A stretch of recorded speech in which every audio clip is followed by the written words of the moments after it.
Hey there, TRASTRA fans. In this episode of the TRASTRA Crypto blog, I'll cover a topic that is being actively discussed today, central bank digital currencies, or CBDCs for short. I'll explain what they are, where are we in their development, and why this matters, not only for central banks, policymakers, and banks, but also for you as the end user. So let's get to it.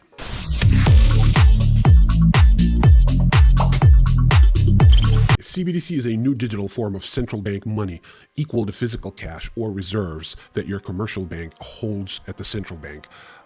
Wait a second, you may say that you already have digital cash since everything you use, from your credit card to your favorite payment app to a basic bank transfer, involves using digital money. Well, not quite. Yes, those online transactions and payments are digital, but in reality, they're just debits and credits, or say pluses and minuses between two different providers like banks to payment companies. Real central bank money is a component of the monetary base and a direct liability of the central bank. Today, that practically exists only in two forms. First is the physical cash that you can actually hold in your hands and that you can see. The other, which you don't see, are the reserves that your bank holds at the central bank. CBDCs could constitute a third and new form of central bank money, and that is a big deal. It's important to understand that there are two major types of CBDCs. First is what we call wholesale CBDC, which would be used to facilitate payments only between banks and the central bank or other entities that have accounts at the central bank itself. A lot of work has been done on this in recent years, from Canada and South Africa to Hong Kong and Thailand. While the development of wholesale CBDC is important, it does not affect you directly as a member of the public. It relates more to the piping of the transfer of money between banks and central banks that takes place behind the scenes. The second type of CBDC is what we call retail CBDC, which can be used by the public and businesses for everything from payments to savings, very similar to banknotes today. And this is an extremely complicated topic, and it has numerous implications from financial stability to financial inclusion. And for this reason, a lot of central banks and policymakers had pushed off exploring retail CBDC to the far-off future. But then Facebook's Libra was announced in June 2019, and that brought retail CBDC to the top of the agenda for all major policymakers and central banks around the world. Basically, no central bank wants a Facebook-backed currency or any other form of private money to be created that could potentially threaten the existing form of money issued by central banks. Over the last couple of years, there have been numerous papers or experiments done on retail CBDC from various countries, from the UK and China to the Bahamas, Cambodia, and yes, Russia. Also, numerous global policymakers like the BIS, the FSB, or the FATF have published papers on this topic. So you may wonder, what are central banks thinking when it comes to retail CBDC? While central banks generally are not big fans of decentralized cryptocurrencies like Bitcoin, as they cannot control the total supply as they do with traditional money, there are some features of Bitcoin and cryptocurrencies that central banks love. First, they allow for better monitoring and visibility of the economic activity in the country. Today, the central bank has no visibility of transactions made with cash. While this is great for businesses who are trying to avoid paying taxes, this is not great for the broader monetary or fiscal policy of any country.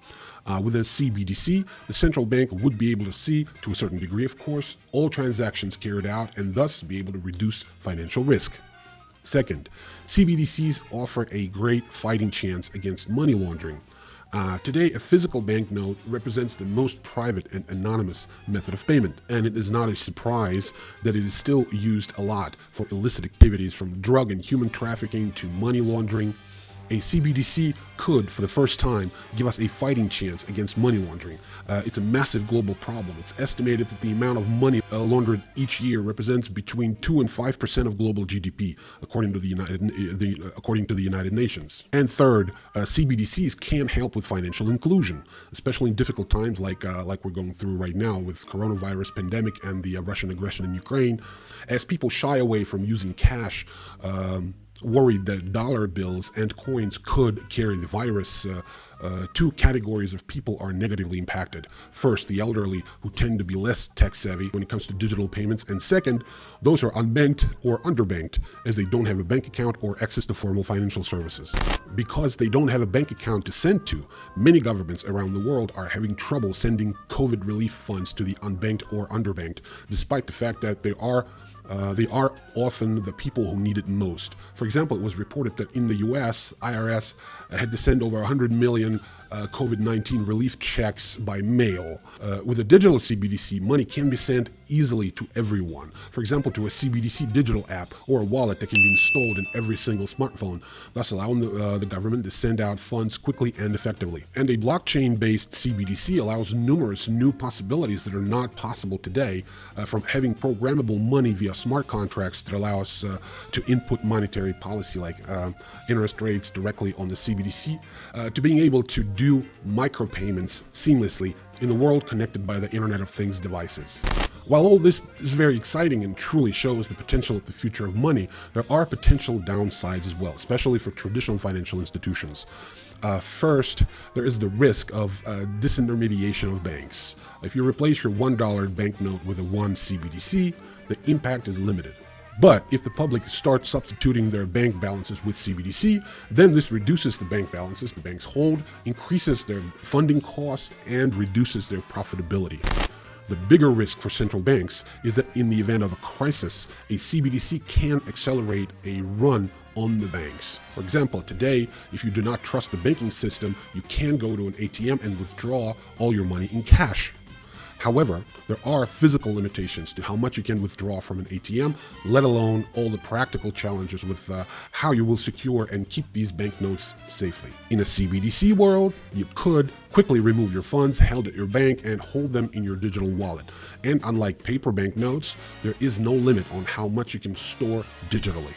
Central banks, and your bank for that matter, are fully aware of this risk, and this is why many CBDC initiatives have tried to put various restrictions from a maximum amount of CBDC that someone is allowed to hold in their CBDC wallet to having a lower interest rate on CBDC than for bank deposits, so people have an incentive to keep their money in traditional banks. The other concern is privacy.